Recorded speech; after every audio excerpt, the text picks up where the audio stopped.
care about how much you guys stare at me, but I'm doing this for business. And I promised that I would do it when I was drunk. So then I had to do it. Hey guys, I hope you guys are having a great Friday the 16th? 17th? Not the 13th? So I'm just gonna wait and see how many of you assholes come in here. It's Friday, so make sure you pour yourself a drink. I'm having my classic vodka and what do we call it? Limoncello liqueur, which is French for lake water. And it's in my Madonna chalice, for those of you who have been to Northern California and have had the opportunity to go to the famous 1960s campy fuck hotel on a horse ranch. I had the opportunity to go there this Easter to see John Waters. Nothing says eggs quite like John Waters, so that was a really good opportunity. So I don't really do these, but when I watch other people do them, they say they're going to wait till people come into the room. But today's a very special day, at least for me. For those of you who are asking if this hat is too tall, I'm with you. I'm not quite sure why it's this tall, but I saw it. It was made in China, and I bought it with money I saved from my allowance. Today's been a very hectic day, so I'm actually glad that we get to have a cocktail here for a little while.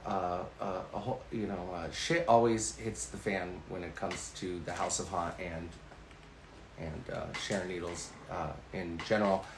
I sometimes feel like for the last 10 years, the karma taxman forgot to knock on my door and collect my karma coins. So it's been a rough day. It's been a rough 2 years, and I'm sure for many of you watching this, you can probably connect with that. And Sharon Needles fans, though I might not have the most, I have the best, and there is a commonology of being dented cans, but the good inside is just as good, if not better. But today is an exciting day because as maybe some of you have seen on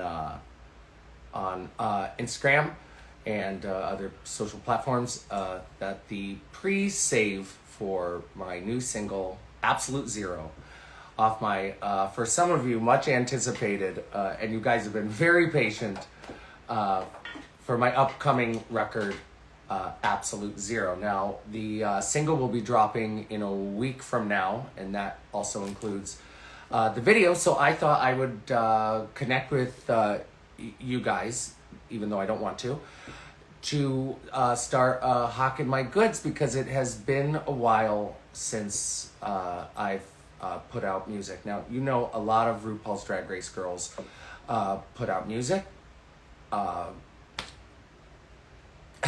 Some of it's really good. In fact, I like it all. And I'll be honest with you, the cheesier and more terrible the RuPaul Drag Race single is, the more I tend to invest in it.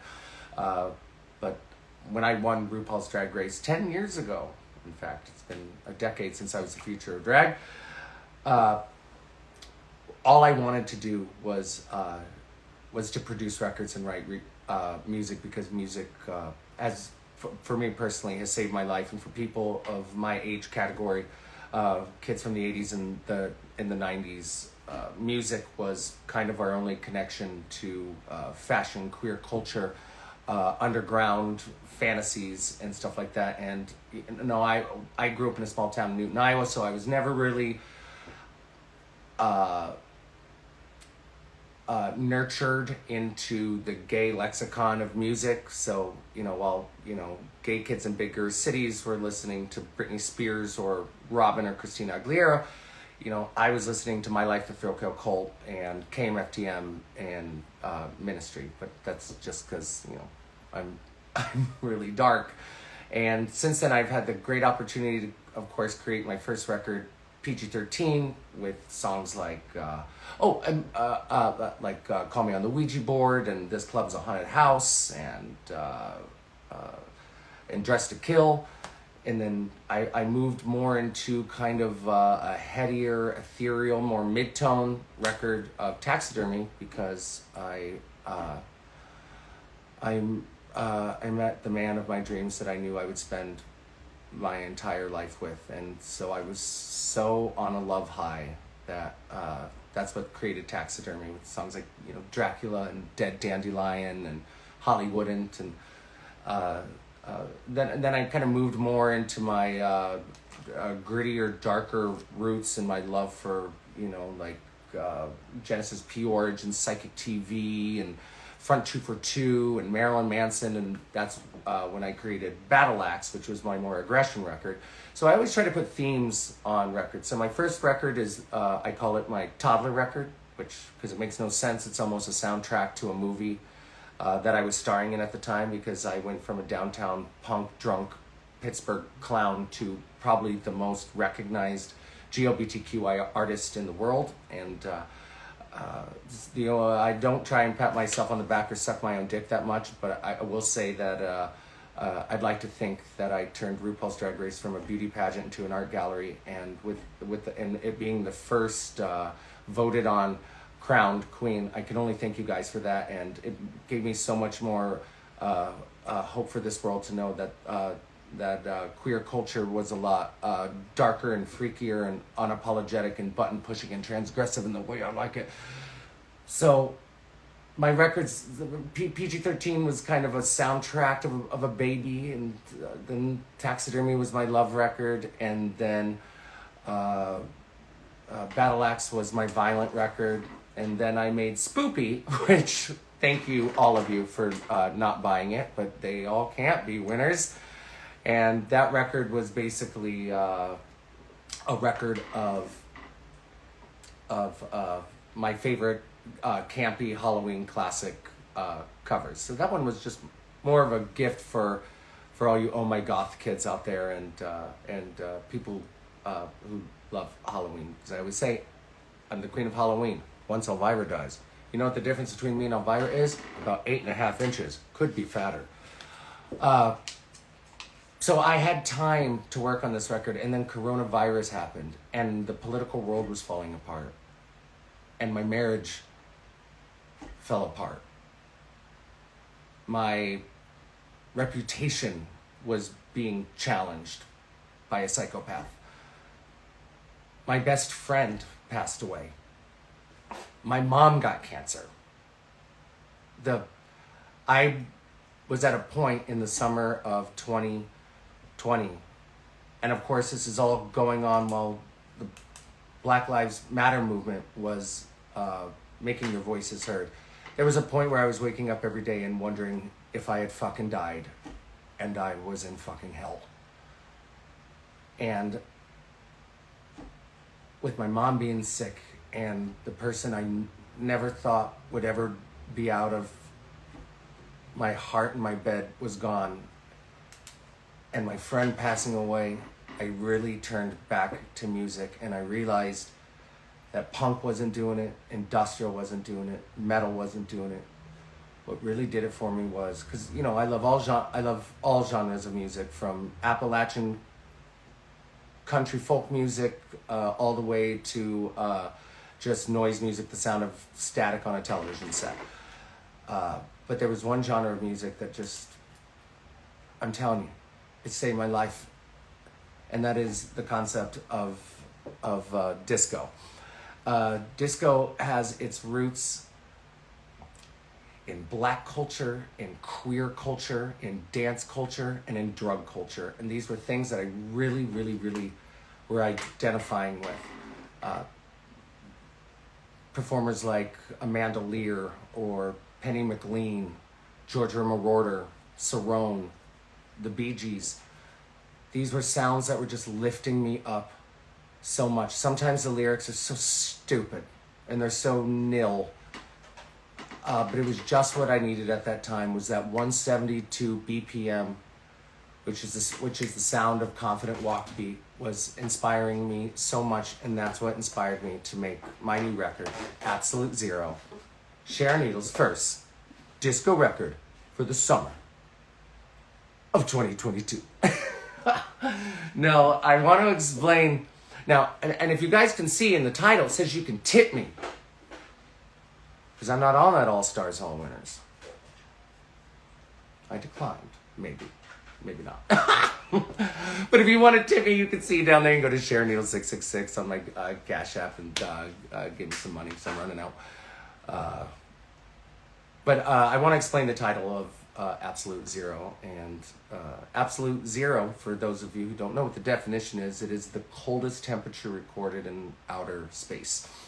It is when molecules actually stop moving, and when this shit just hit the fucking ceiling fan. That's all I wanted was the calmness and the permanence of molecules just not moving. And I have an obsession with outer space. A lot of people are scared of outer space.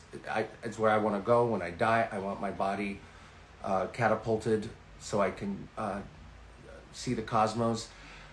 And so Absolute Zero became a spacey, disco-y title that sounded good, but also had that Sharon Needles natural darkness that was there. And for those of you who have pre-saved the first single, Absolute Zero, I'm going to let you know right now, it's probably one of the headiest, darkest things I've ever written in terms of something that is personal. I try not to invite a lot of you into the real me because, okay, boom, I scared you. Sharon Needles is an invention. She's not real. Anytime I see someone online who gets pissed off at Sharon Needles, I'm just like, you just got mad at a cartoon. That's really weird. Because she's just an invention. She's not a real She's not a real person. And if she is, then I may be considered dual-spirited, or as I like to call it, double-demoned. But it's a song completely written about me losing the absolute love of my life. Now, let me tell you guys something. When you fall in love with someone and you know it's forever, don't get that day tattooed on your ring finger. Tattoos are much more painful and expensive to remove than they are to add. So this song, Absolute Zero, is about me losing the love of my life and me absolutely losing my goddamn mind. It is the only ballad on this record, though, so don't feel too bad. I don't want to set your summer off with a big boo-boo heartbreaker, but it has references of New Order, Pet Shop Boys, a little bit of Joy Division feel to it, electronic mid-tone, very dark song, all in minor, so it kind of gives you those little boo-hoos. But when we did the whole record and we listened to all the tracks, we knew that reintroducing myself to you guys, the fans, or new fans, or just people that don't like me but like music, I needed them to know where I was coming from. I needed this song to be the black and white house that fell into the gorgeous rainbow disco of Oz. The video, I think, it comes out in a week. I think you guys will really like it. You know me, I turn a lot of looks. I like those goddamn Lady Gaga vignettes at the beginning, and this one's going to make you particularly sick. When I wrote the opening of this, which I can't go too much into, but you'll see what I mean in a week if you make it by then. If you die, I'm sorry. Speaking of death, it does have a lot of death in this opener. When I wrote the opener for this, it seemed like a good idea if I only had to do it once. Well, after about 12 hours of doing it, I've never been more disturbed with my own performance in my entire career of doing disturbing performances. Again, if you guys are just checking in, if you click on my story or just go to my Instagram and see my last post, you can see where you can pre-save the song of Absolute Zero. Now, okay, enough about Absolute Zero. It's going to break your little heart. You're going to feel real bad for me. Nothing feels worse than being a bleach blonde twink past its prime who is known for shaving off their eyebrows and causing a whole bunch of Hollywood problems. I'll never love again. But the rest of the record just goes into a lot of happiness. So that would go into the song Fruit Fly. And Fruit Fly is a great disco hit. It's full of tom drums. It's full of violins.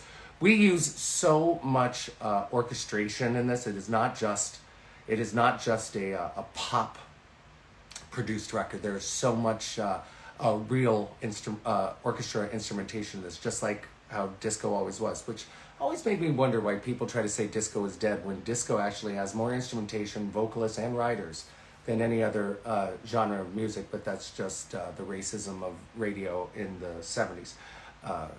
If disco is dead, then so am I. That would go into the song Fruit Fly, which is a testament to all my fans that want to fuck me. Now, fuck is going to be a very big word when it comes to this record. Like I said, I had my baby record, my love record, my angst violent record. This album is my fuck record because, if you guys remember, I was with Alaska Thunderfuck for 5 years. Shortly after Alaska, I was with my ex-fiance Chad for 7 years. So I missed 12 years of getting my bleached, celebrity, gorgeous, puckered little pinky stinky pounded the fuck out. So once coronavirus was over and I had a chance to spread my wings and to spread my legs, and knowing that I was turning 40 this year and me thinking I would never make it to 40, I got really, really sexually baked. I just started getting fucked a lot, and it was really inspiring my writing. Now, I'm not going to say that getting fucked. I mean, getting fucked is like Xanax. It doesn't last very long. I still had to deal with all my problems, but I lost my friend. My mom was sick. My boyfriend ran away. So I just thought it was my time to, and as a D-list celebrity, especially in the gay world, I thought no one could see me naked until I realized just how fucking good I looked. So I didn't care anymore, and I used to kind of be a sexual prude. So this album is a huge exploration of dance, blow, and getting fucked. And I suggest for all of you out there, this summer is the summer for that. So Fruit Fly is a song about all my female fans that want to fuck me and how much I appreciate it and how much I love it. It's never gonna happen. I'm gay. But how funny I think it is, and this took me a long time. And what this song is really written about is because I have a lot of female fans, and friends. I noticed, and it took me a long time to realize that some of my female fans want to sit upon it. And I was completely oblivious to this, but then it made sense to me. The 70s had Kiss, the 80s had Motley Crue, the 90s had Marilyn Manson, the 2000s had all those fucking emo bands that I didn't listen to because I was too busy being cool. And now this generation has female fans who are attracted to the sensitivity and the femininity of drag queens. And so that is what Fruit Fly is all about. Now, for those of you who don't know who a Fruit Fly... Now, there's two words. One is hag, which is F-A-G, hag. I know, me watching my mouth? Who have I become? And that usually is a woman who lives vicariously through the lives of gay men. But a fruit fly is a woman that gay men need, that we need. And I know so many of the, I see you every night in my audiences. I've met so many of you, and you are my fruit flies. You are not someone that needs to live vicariously through my stupid, shattered life. You are someone I need, and you are my fruit fly. So I hope you guys really like that song. Then I have the song, I Love You. It's my favorite title I've ever written because it is so tacky. I love you. It sounds like a Valentine. And I didn't really think I was going to do much with this song, and it has become my very favorite song on the record. And if you guys just hock enough money at me, I will single this song because it's my favorite song to perform. I can't go far too much in it, but what the song is about is for the last 10 years, I'll admit it, my ego got a little ahead of me. I was the queen of horror. I had a husband, I had a career, I was a celebrity, and all of that was challenged so fast. So then I started fucking a lot of people, and I realized that people would ask me, what is your kink? Like, what are you into? And, you know, I'm 40, so I'm just happy to have sex and sperm. And my kink is saying I love you when I'm getting fucked or when I'm fucking someone, even if I don't mean it. And I realized when I was getting on Grindr dates, I would look them right in the eye and say, I fucking love you. And they said no one has ever told them that before. And it made them come immediately. And I found it so interesting that queer people are so quick to find the most obscure fantasies to try to make people happy, but no one ever tells anyone that they love them. And so this song is about how my fetish is telling people I love them, even if I don't. Like, even if I just love them for, 17 minutes. If I'm drunk or on coke, I can go like an hour though. I have a song on the record called Size Queen, which is about my best friend who just celebrated her anniversary of dying the other day. She wasn't just my best friend, she was my cheerleader. She made photo books about me. Her name was Curiosity Killed the Cat, and I will say that name every single day. There's not moments that go by that I don't think about her. She also was 500 pounds. She was the whole goddamn neighborhood. She had the calories, she had the energy. And I've always, for some reason, have had an affection for bigger people, especially in the gay world, because we are such a visually obsessed culture that sometimes I find that our bigger brothers and sisters and those in betweenies and those who don't give fuckies unfortunately kind of miss out on some of the queer fun that we got to have. So I always have been surrounded, and I come from Iowa. Everyone is fat in Iowa. I mean, mine could be fatter, but ain't half over. So this is a love song to all the big bitches out there that go out there and let them fucking have it, who even if they might be in pain, never let you see it and are the true life of the party. So it's not just about Curiosity, it's about my fan and friend Stina Scott, it's about my business partner Lala Delmage, it's about my I almost said it, my good friend Maddie B. It's about all those amazing, larger than life in their soul and larger than life in their bodies, because I wasn't raised on RuPaul, I was raised on Divine, and I'm just disturbingly body positive. I am doing a cover of Blue Oyster Cult's Don't Fear the Reaper and Disco Tone. I want you to think about how that could possibly sound. What you're thinking is probably not what you're gonna get. It was my producer, Tomas at Killingsworth Records, said you cannot turn Fear the Reaper by Blue Oyster Cult into a disco song, and I said, but we can, and we did, and I really think it's gonna blow your dicks off. I have the song Boogeyman. My last song that I write on a record is always the one I don't want to write. Usually it's because I'm ridiculously hungover. I don't want to write, but my top liner, Ashley Levy. Congratulations if you're watching, Ashley, who just got married in Palm Springs. What straight woman gets married in Palm Springs? Sadist. Way to rub it in. My fiance left me. I hate writing the last song, but it always ends up becoming so special.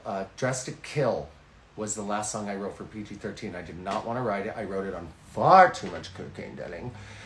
And it has turned out to be the most successful and most watched video of any of my songs. So it goes to show what I know. But Boogeyman is a song about bringing someone home. Oh God, it's like a theme here. It's about bringing home someone from Grindr that is so hot, but you hate their clothes. So you, half of me having a crush on people is the way people present themselves. I like funny people. I like good dressers. I can't fuck normcore. I can't do it. I can't fuck normcore guys. You have to be punk. You gotta be metal. You gotta be weird. You can be Nelly as hell, sis, but you rock and roll's a prostitute. You gotta put some lipstick on it, or no one's gonna want it. I like the paint job that people put themselves through. You know, I like their presentation and their swagger. So this song is about bringing someone home and hating their clothes, but it doesn't take that long to get them off. And then, you know, a beautiful body is a universal costume. So, and I can't say too much about this song either, but I rhyme the word John Travolta in it and cut, copy, Grammy. I'm not gonna suck my own dick too much about this record, so I'm just gonna let my producers speak for me when they said this is some of my best writing. Some of it heady, and some of it just dance floor disco, cocaine, Studio 54, a mandolier stupid. And I think that's really what you guys need from me right now. I am famous for pushing buttons and getting my ass in trouble constantly. And this time I just kind of wanted to share a little bit more fun, a little bit more dance. Nothing makes me happier than dancing to goddamn disco records. And it doesn't matter if you think you're a good or bad dancer. Everyone can dance to disco. So I am pleading you guys now. I'm sorry? Oh yeah, sorry, I forgot a song. Sorry, thank you. My business partner, Lala, is behind here. Thinking I know how to read. You have to use drawings next time, though. And I forgot. The second single on this record is a song called Flamin' Hot. Now, this song is a dance. This is going to be a dance floor classic. When I'm dead and thrown in the woods to become some kind of mushroom society, this song will live on forever. This song is the Mighty Real Sylvester. This song is More Than a Woman, Bee Gees. This song is Hot Stuff, Donna Summer. This song is so addictive. It's like crack, but like without fentanyl. Think about that. Cheers to that. Hot as Hell. I did not, or Flaming Hot. What did to be titled? Flaming Hot, right? No. Hot as Hell. Okay. The Cheeto. Oh, it's either Flaming Hot or Hot as Hell. And this is just because, is it? It's yes. Flaming Hot. It's Flaming Hot. Okay, it's Flaming Hot. Okay, I'm going to agree with you. Sorry, me and my management team went back and forth what we were going to call this. Now, this song is one of those famous songs, like if you know my song Brain Dead from Taxidermy. It was one of those songs I wrote because I was so hungover and I did not want to write. Well, my top liner, Ashley Levy, does not accept hangovers as an excuse not to show up for work. There's also no excuse for me to be wearing this much under-eye concealer. I look like a mole. I just wanted to look cool. But Flaming Hot or Hot as Hell, you go with either one you want, was when I was writing with Ashley at the Production Entertainment Group offices in Burbank, and she was eating Flaming Hot Cheetos. Now, I don't know about you guys, but when I'm hungover, I can't smell anything. And she's just munching away with her sticky little red, rotten fingers, blowing her Cheeto Banshee Death Breath all over me. And she goes, you have to put a title down today. And I said, Flamin' Hot. It's hot as hell.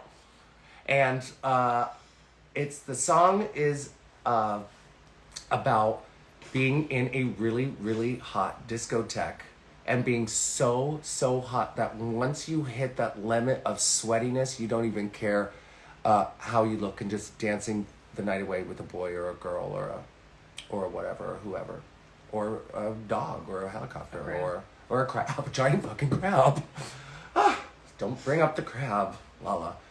Yeah, so that's that. I think that's the full discography of this record. And again, if you guys can just click in the link in the last post here on Instagram, you can pre-save the song. The video will be out for a week, and because I love you guys, and feel free to tip me right down there at Sharon Needle 666 at Cash App or however the future fucking works.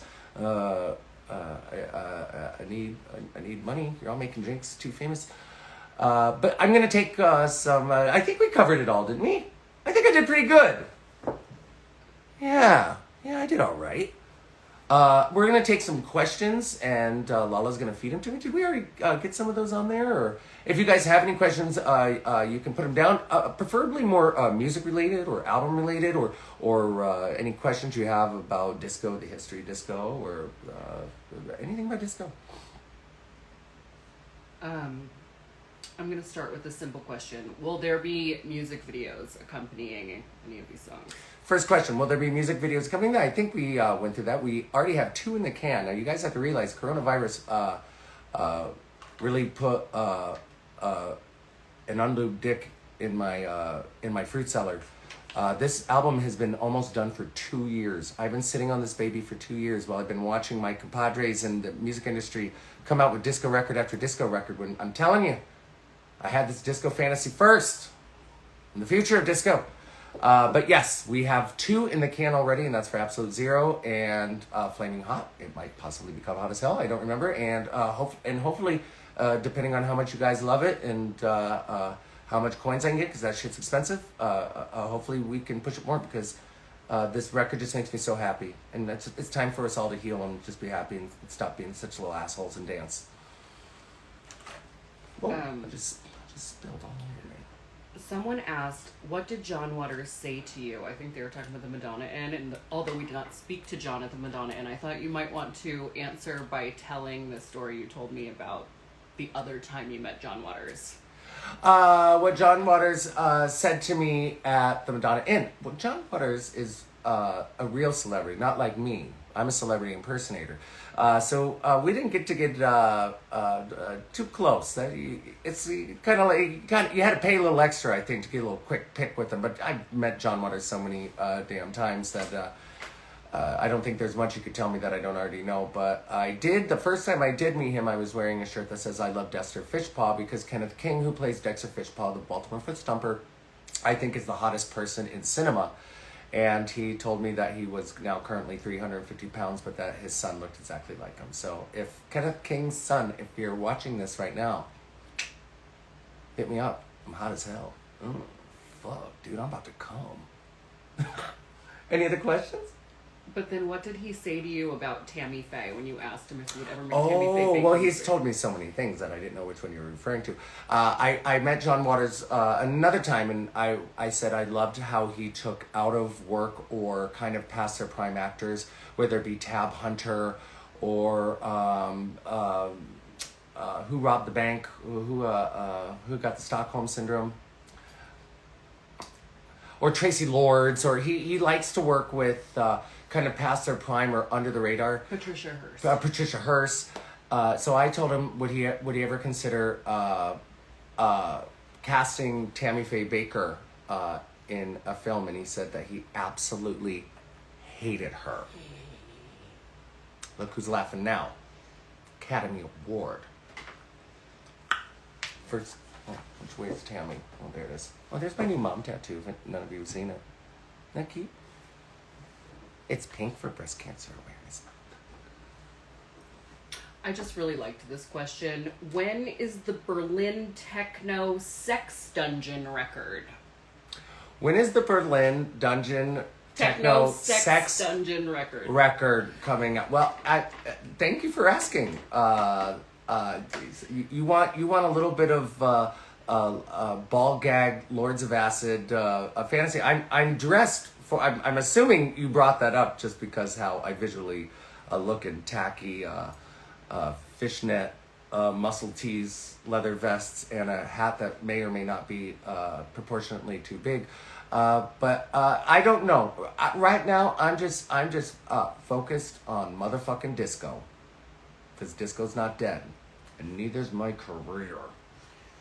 People are asking about All Stars, if you're going to tour, if this is going to be released on vinyl or CD. Oh, lucky you kids now. A lot of you have been collectors of my work on vinyl in the past, and I know some of you are disappointed that Taxidermy never was released on vinyl, which is something we're thinking about. But Absolute Zero is absolutely being released on vinyl, and pre-sales are actually coming up very soon. And oh bish, when you see this artwork, when you see this cover, it's a perfect time for it too, because it's nothing but rainbows. I can't go too far in it, but I've really been into rainbows lately. There were some questions about if you would do a documentary, and some people asked, "Are you gay?" When you were talking about fruit fly. Someone asked me, "Have I ever considered doing a documentary?" I want my story to be told when I'm dead. The only problem is, my friends are either older or drug addicts, so they're dropping like fruit flies. So no one's gonna be around to tell my story. I don't do well in front of. If someone made a documentary about me, they would have to have hidden the cameras all around me for 2 years and never have told me they're there. I respond too well to the machine. I'm too aware. I'm aware right now. Like, I'm probably not even being. I don't even know how authentic I am when I'm staring exactly at myself in my cracked iPhone 11. And someone asked if I'm gay, and I'm gay. Yeah, I'm gay. Really gay. Do you want to answer any more questions? Yeah, any other questions we have before we wrap it up here? Just a lot asking if you're... Oh, would you write a book? I would write a book if I knew how to spell. I did come out with a book called Sharon Needles and the Cursed... Not quite sure what it was. I didn't write it. It just has my name on it. It's a choose your own adventure book. I'm just not... I just don't know how much I want you to know. I don't...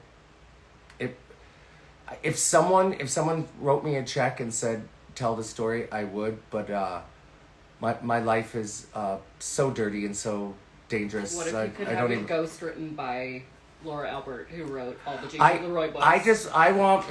If J.T. Leroy writes my book, then it's okay if he ghost writes. But I'd rather have my story be told after I'm dead, through people who can say through their experiences instead of my own, because it's weird when you're your own self. CDs too, or just vinyl? I'm sure CDs will be printed. We might even come out with Absolute Zero CD players so you can play them. Okay, Kanye. Podcast?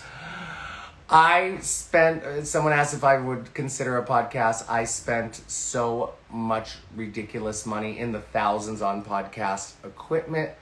I'm such a fan of podcasts. I listen to probably 4 to 5 hours of podcasts a day that I don't know how, I don't know if I could mimic what I enjoy so much. I thought about doing a true crime podcast. I thought about doing a podcast called Bottomless Pit, where I interview people who might not be famous in the lexicon of the television, but are famous to me, and that's because they would say yes to it. I have a friend named Rick Majors who is borderline double paraplegic that I thought about doing a podcast with, because it would just be interesting to have two punks from two different perspectives of how we live our lives and how our bodies move and how we navigate through this world. But also, it's hard to let people in. I love being so ridiculously edited. and just give you what I want you to have. But I know that the clock on that type of fame is ticking, and I probably am going to have to grow up and pull up my bootstraps and realize that I'm a product of my fans because my fans pay my rent. Have you listened to Jujubee's new podcast? I haven't listened to Juju. Are you asking, or is this a fan question? Is just my I haven't listened to Jujubee. A fan named Lala has asked, "Have I listened to Jujubee's podcast?" And I haven't. It's something about relationships and like any other questions or something. Someone asked, what are your favorite Donna Summer songs that aren't like the radio staples? Favorite Donna Summer songs. Now, this is the thing with disco is titles never match track names, so I'm not gonna know their songs, but I know Love to Love You Baby, it was radio friendly, but what a lot of people don't know is that when Georgia Moroder produced that song for her, because a lot of people don't know this, Donna Summer was a prude. She was a sexual prude. She was a huge Christian. She actually went a little against her gay fans and gay rights in the 80s, and I might be quoting this wrong, so don't listen to anything I say, but I think she was on that train of thinking AIDS might have been a punishment from God in the 80s. That's when she started doing a lot of gospel records. But she was such a prude. Ooh, love to love you, baby. Ooh. That Georgia Moroder actually went into the studio a lot, not just this song, other songs as well, and like caressed her and got her like in the zone, which is weird because Georgia Moroder and Donna Summer make a very odd couple. But hey, love is love. Love to love you, baby. Ooh, and guys, make sure to listen to a lot of Chic. Chic has been very inspiring. This Nile Rodgers, the bass and guitar player for Chic, has been instrumental about the way I wanted this record to sound. And when is your album release date?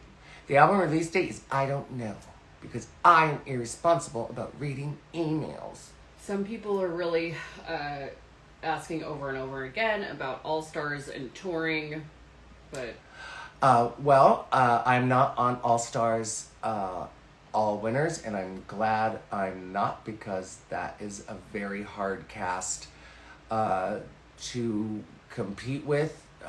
And I walked into that pink workroom so green and so just excited about the concept of television in Hollywood that a second time around, I can't gauge how meta it would be in my head. Like would it turn me into a Cronenberg film? Would I go all David Lynched out and like be weirded out about replicating something I've already done?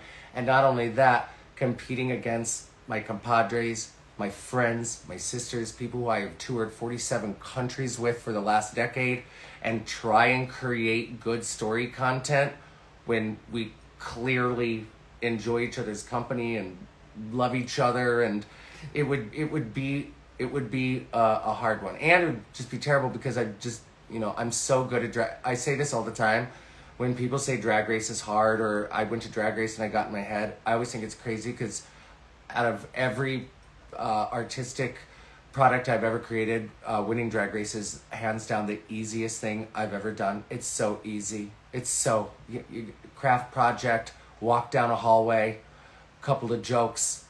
It's if you're an entertainer, Drag Race should be so easy for you. It's like the Groundlings or Saturday Night Live. It's effortless. Anyone who finds Drag Race hard shouldn't have been on it. Jackie Beat is asking, do you love me or not? Jackie B, I do love you, and I want you to know that I just did a show in Albuquerque, New Mexico, and I got a text from someone saying that they were Mistress for Micah, and it turned out it was. And I ended up being able to hang out with her, and all I did was gush about how in 1995 I bought a 99-cent VHS tape at Casey's General Gas Station in Newton, Iowa. And the movie was called Wigstock, and the first queens I ever saw was Mistress for Micah, Lady Bunny, and of course yourself, Jackie. And you have been instrumental to me being queer, but being queer in rock and roll, being queer in punk, being queer and funny, being queer and seeing through the bullshit, being queer and bitter. And Jackie, if you're watching this, I want you to know you are in my top 5 visionaries, heart, body, and soul that inspired the living shit out of me as a very young queer punk in a town of 1,500 people in the middle of a cornfield in Iowa, and I'm indebted to you forever. So yes, I do love you, you bitter, rotten, fat cunt. She said, okay, now I'm crying. So. Which is a Go eat in the tub. That makes you happy. Go read a J.T. Leroy novel and eat pizza in the tub. I know how you do. We've got a couple people asking about Mary's. Are you involved, and when are we opening? People are asking about Mary's, which I'm actually sitting in the apartment above Mary's. And for those of you who don't know, me and my business partner, Lala Del Mage, purchased a down and out, busted up gun violence bar right here, slap in the center of Bloomfield and Garfield in Pittsburgh. It was a labor of love for me to always have a show bar that reflected what I've always wanted to see in a bar. I watch queens who are not on Drag Race, who are way better than queens on Drag Race, who are more beautiful, more talented, more funny, more smarter, more witty, being forced to perform in spaces that do not tend to their needs. And so me and Lala Del Mage, together for the last 5 years, have been cultivating the most queerest, straight friendly, punk, weird, romantic, walking into Peggy Bundy's goddamn brain of a bar to showcase our love, not just only for the community of Pittsburgh, not just for Bloomfield and Garfield, but for entertainers that we want to bring in all over the world. And I might be speaking too much, but we're not so interested in bringing RuPaul's Drag Race legends in, even though we will. We're more interested in bringing in the legends that came before us and the legends that continue to be great examples of drag artists that don't get the golden ticket to be on the Price is Blonde. We've had a lot of hiccups. This building needed a lot of work. Coronavirus certainly didn't help. And also I have this other job called International Celebrity. And for those of you who are wondering why it's called Mary's, it's because we don't have any hamburgers. We don't have any. But keep an eye out. And we'd love to see you all come into Pittsburgh and live the Mary's fantasy. Because if you mix the letters and Mary around, you get the word army. I just came up with that. That was good. Oh. I think we'll take one more. We'll be good. By the way, for those of you just tuning in, please click the link on the last Instagram post to get the pre-save for the new single Absolute Zero off my Disco Georgia Marauder chic, now Rogers and Mandelier inspired summer disco record. And feel free to tip Sharon Needles at SharonNeedles666 at cashup.com because I don't have any money. Someone asked if you're doing a Halloween show this year. I think they mean like a digital show. Yeah, my last question for the night, because I gotta go, guys. I'm an alcoholic.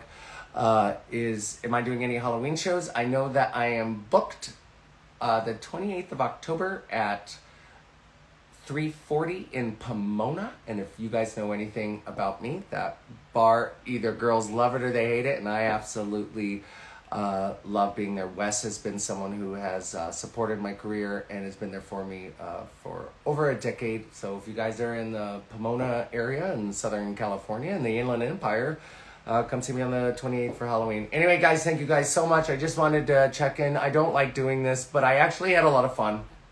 And please check out my new record, Absolute Zero. Share, like, thumbs up, stick it in your ass or whatever you gotta do, and help me promote it. I know I've been away for a while. I've been going through a lot of bullshit, as you guys, I know you know. That's why I'm not reading the comments. I'm letting someone else read them because I can only imagine. But thank you guys so much. Happy Halloween. Hail Satan. Kill your parents. Thank you guys so much. I really love you, because when you're faced with so much loss as I have in the last 2 years, you really drop that fucking snotty attitude and realize that fans is just short for friends. Thank you guys so much. Happy Halloween. Thank you guys. Absolute zero. But now I have to figure out how to turn it off. That's always the hardest part. Is that the hardest part? Yeah.